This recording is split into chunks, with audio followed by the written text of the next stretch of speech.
Hello दोस्तों, स्वागत है हमारे YouTube channel Ram ji mathematics में। दोस्तों, जैसा कि मैंने आपसे कहा था कि मैं एक घंटे की लगभग 5 से 6 मैराथन लेकर के आपकी मैं पूरी अर्थमेटिक और एडवांस को यहाँ पर कवर कर दूंगा। लेकिन यहाँ पर मेरा लगातार स्वास्थ्य खराब होने की वजह से मैं आपकी यहाँ पर कोई क्लास नहीं ले पा रहा हूँ।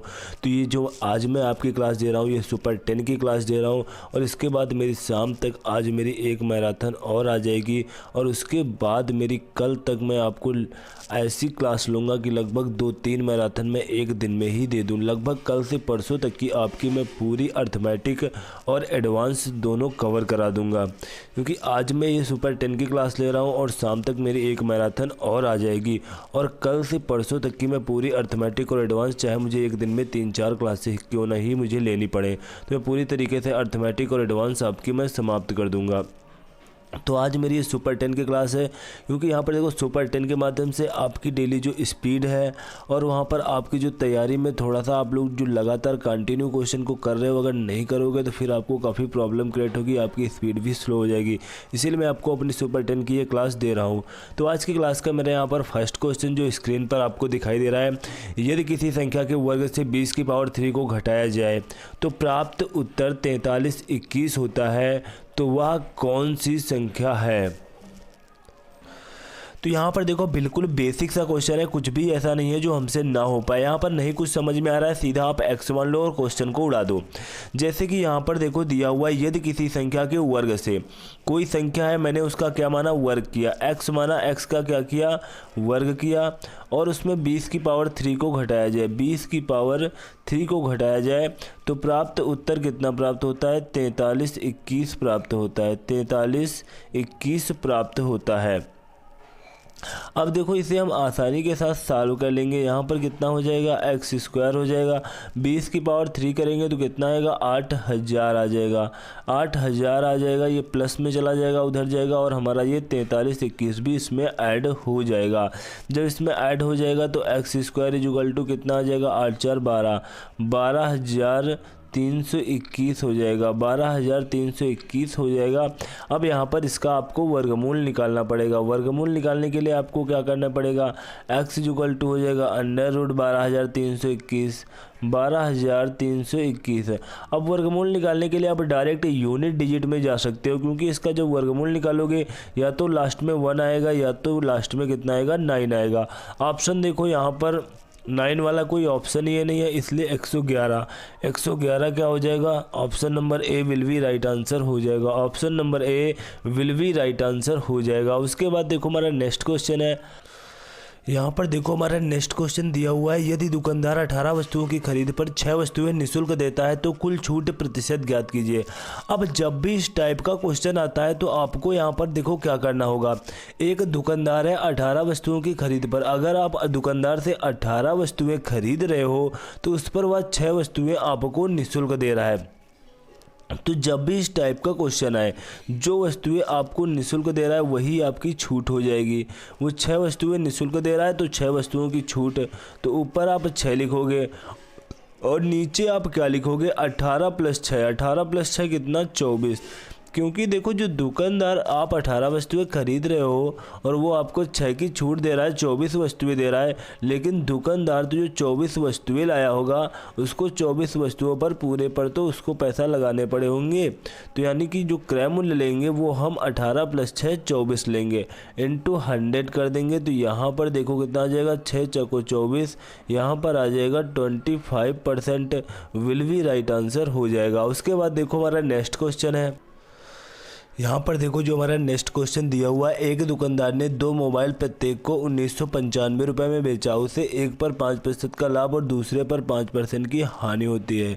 पूरे लेन देन में लाभ या हानि प्रतिशत ज्ञात कीजिए। बहुत ही बढ़िया और प्यारा सा क्वेश्चन है। ऐसे क्वेश्चन एग्जामिनर देकर के आपको बहुत ज़्यादा फंसाने की कोशिश करते हैं, क्योंकि यहाँ पर देखो जो 1995 लिखा है अपने आप में एक कैलकुलेटिव डिजिट है, नहीं तो यहाँ पर एग्जामिनर और भी भयानक से भयानक डिजिट दे देते हैं, इतनी कैलकुलेटिव डिजिट रख देते हैं कि 19,1983 कुछ इस टाइप की डिजिट रख देते हैं। लेकिन इस डिजिट का यहाँ पर कोई औचित्य ही नहीं है, कोई मतलब नहीं है, कोई मतलब नहीं है सर। हाँ बिल्कुल कोई मतलब नहीं है, अभी आप देखोगे।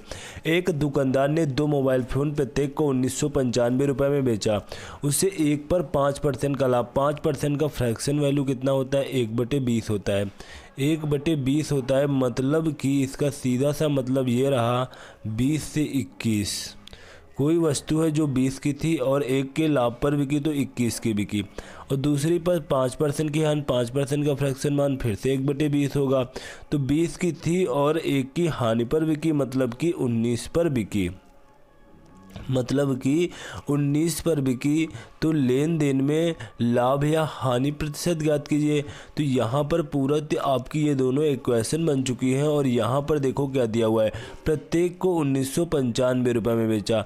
जो प्रत्येक वस्तु है ये वाली भी 1995 की बिकी, ये वाली भी 1995 की बिकी। हमारे अकॉर्डिंग ये 20 की थी, 21 की बिकी, और ये वाली 20 की थी, 19 की बिकी। लेकिन क्वेश्चन के अकॉर्डिंग दोनों का जो विक्रय मूल्य है वो समान है, कितना है? 1995। तो यहाँ पर देखो हम 1995 के बराबर नहीं करेंगे, दोनों के विक्रय मूल्य को समान कर लेंगे। इसमें 19 से गुणा करा देंगे और इसमें 21 से गुणा करा देंगे। तो देखो यहाँ पर हमारा क्या बन जाएगा, 19 दूना 38, 380 बन जाएगा, और 19 से कम 19, 19 दूना 38, 38 से 39, 399। यहाँ पर गुणा कराएंगे तो 21 दूना 42, 420 आ जाएगा, और यहाँ पर 399 ही आ जाएगा। अब देखो क्वेश्चन आपका पूरी तरह से यहाँ पर बन चुका है, जो आपके क्वेश्चन में दिया हुआ था प्रत्येक को 1999 रुपये में बेचा। तो यहाँ पर मेरे अकॉर्डिंग प्रत्येक को 399 रुपये में बेचा गया, क्योंकि यहाँ पर देखो मैंने 1995 के बराबर क्यों नहीं किया। 1995 के बराबर मैंने इसलिए नहीं किया क्योंकि यहाँ पर मुझे परसेंटेज में लाभ और हानि निकालना है। जब भी प्रतिशत में निकालना हो तो आपको क्वेश्चन के डिजिट के अकॉर्डिंग जाना या नहीं जाना कोई मतलब नहीं होता है। अगर आपका मन हो तो जाओ, मैं तो कहूँगा बिल्कुल नहीं जाना चाहिए, क्योंकि यहाँ पर मान लो कोई सरल वैल्यू होती तो हम चले जाते, लेकिन फिर भी मुझे नहीं जाना चाहिए। मुझे यहाँ पर जो हमारा एसपी दिया हुआ है, विक्रय मूल्य दिया हुआ है, यहाँ पर कहा गया प्रत्येक को 1995 रुपये में बेचा। अब इसी पॉइंट को आपको समझना था, बस यही पूरा गेम था। प्रत्येक को 1995 रुपये में बेचा था। जिस बच्चे ने ये बात समझ ली उसका ये क्वेश्चन सॉल्व हो जाएगा बहुत ही जल्द। तो यहाँ पर देखो हमारे अकॉर्डिंग पहली वाली वस्तु 380 रुपये की खरीदी गई, 399 में बेची गई। दूसरी वाली वस्तु 420 रुपये उसका क्रय मूल्य था, 399 की बेची गई। दोनों को जोड़ लेंगे, 8 2 10, 4 3 7 1 8, 800 रुपये दोनों का क्रय मूल्य है। जब इनको बेचा गया 3 3 6, यहाँ पर देखो 4 4 8 हो जाएगा, 798 हो जाएगा, 798 हो जाएगा। यहाँ पर मेरा मतलब ये रहा कि ये 800 रुपये की खरीदी गई थी और 798 की बेची गई। तो यहाँ पर 2 का क्या हुआ, लॉस हुआ, 2 रुपये का लॉस हुआ 800 में। तो यहाँ पर क्या निकाल लेंगे, लॉस परसेंटेज 00 से 00, 1/, यहाँ पर 4 आ जाएगा। 1/4 का मतलब यहाँ पर 0.4 दूनी 8, 2 4 पंचे 20, 0.25% का इसमें क्या हो जाएगा, लॉस हो जाएगा। Option number C will be right answer हो जाएगा। उसके बाद हमारा नेक्स्ट क्वेश्चन है। यहाँ पर देखो जो हमारा नेक्स्ट क्वेश्चन दिया हुआ है परसेंटेज का, बहुत ही प्यारा और बेसिक सा क्वेश्चन दिया हुआ है। यदि एक संख्या का 65% 325 है तो उस संख्या का 25% होगा। जब भी देखो इस टाइप का क्वेश्चन है, आपको नहीं समझ में आ रहा है कि कैसे हम ऐसे क्वेश्चन देखो हम फ्रैक्शन से उड़ा देते हैं, लेकिन अगर आपको नहीं समझ में आती फ्रैक्शन तो बिल्कुल ऐसे क्वेश्चन में टाइम लॉस मत किया करो। तुरंत क्या मान लो, अपनी वैल्यू x मान लो। x माना तो एक संख्या मैंने क्या मान ली, x का 65% कितना है, x का 65% कितना है, 325 है, 325 है। तो यहाँ पर अब x का मान आप आसानी के साथ निकाल सकते हो। जैसे कि यहाँ पर देखो 13 5 65 हो जाएगा, 13 दूना 26 हो जाएगा, 26, और आपका यहाँ पर 6 कितना, 13 5 65, और यहाँ पर 5 25 हो जाएगा। x इक्वल टू कितना आ जाएगा, 500 आ जाएगा। तो संख्या का 25% निकालने को कहा जा रहा है। इसका मतलब संख्या आपकी है 500, 500 का 25% निकालोगे तो कितना आएगा, 25 पंचे 125, कितना आ जाएगा, 125। Option number B will be right answer हो जाएगा। Option number B will be right answer हो जाएगा। उसके बाद देखो हमारा नेक्स्ट क्वेश्चन है। यहाँ पर देखो जो हमारा नेक्स्ट क्वेश्चन दिया हुआ है, एक अर्धगोले का वक्र पृष्ठीय क्षेत्रफल। अब देखो अर्धगोले का क्वेश्चन जो पिछला हमारा एसएससी जीडी का एग्जाम हुआ, ऐसी कोई शिफ्ट नहीं रही जिसमें अर्धगोले का क्वेश्चन पूछा ना गया हो। बहुत पूछा गया, कहीं अर्धगोले का क्षेत्रफल तो कहीं अर्धगोले का वक्र पृष्ठ तो कहीं अर्धगोले का संपूर्ण पृष्ठ। तो यहाँ पर देखो हम अर्धगोले का क्वेश्चन देख लेते हैं, एक अर्धगोले का वक्र पृष्ठीय क्षेत्रफल। अब अर्धगोले का वक्र पृष्ठीय क्षेत्रफल क्या होता है? अर्धगोले का वक्र पृष्ठीय क्षेत्रफल होता है 2πr²। 2πr², वो कितना दिया हुआ है? 2772 वर्ग सेंटीमीटर। तो अर्धगोले का आयतन आपसे पूछा जा रहा है। तो यहाँ पर आप आर का मान निकाल लोगे, 2 इंटू यहाँ पर आ जाएगा 22/7 इंटू r² इज टू यहाँ पर 2772 आ जाएगा। तो यहाँ पर देखो हम 2 से काटेंगे तो 2 एकम 2, 2 3 6, यहाँ पर कितना बचा? 1, 2 8 16 और 1 यहाँ पर 6 बचा। यहाँ पर देखो अब क्या हो जाएगा? 11 से काट देते हैं, 11 दूनी 22, तो यहाँ पर 11 एकम 11 और यहाँ पर 2, 11 दूना 22, 6 11 6 66। यहाँ पर 2 से काट देंगे तो यहाँ पर 6 और 3 हो जाएगा। तो यहाँ पर देखो r² इज टू कितना आया है? 7 इंटू 63 आया है। तो यहाँ पर देखो कितना हो जाएगा? 7 इंटू 9 इंटू 7 हो जाएगा।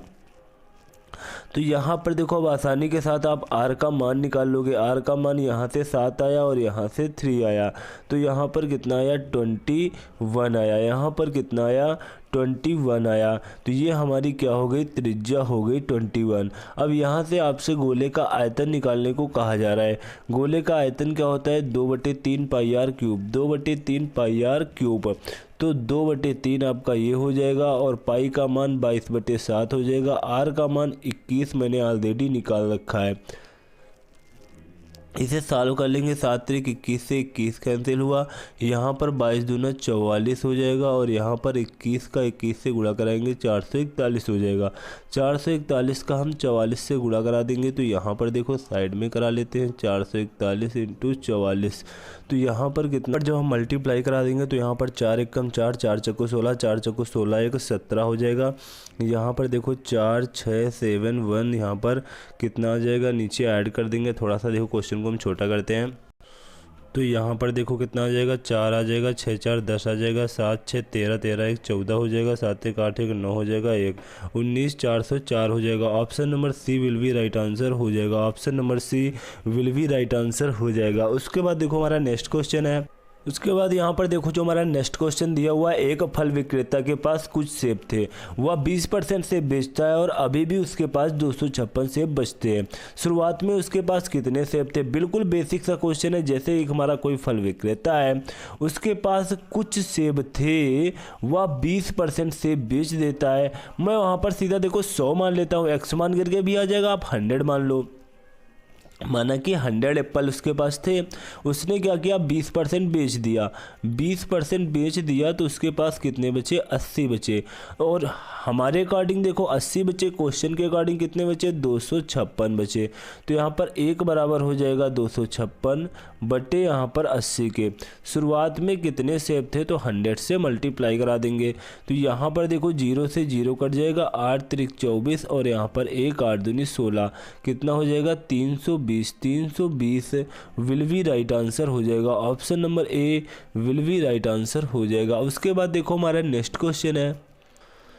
यहाँ पर देखो जो हमारा नेक्स्ट क्वेश्चन दिया हुआ है, राम की क्षमता मोहन से 80% अधिक है। दो लोग हैं यहाँ पर, राम और मोहन। राम की क्षमता मोहन से 80% अधिक है। तो 80% का यहाँ पर फ्रैक्शन मान हम निकाल सकते हैं। 80% का फ्रैक्शन मान कितना होगा? 4/5 होगा।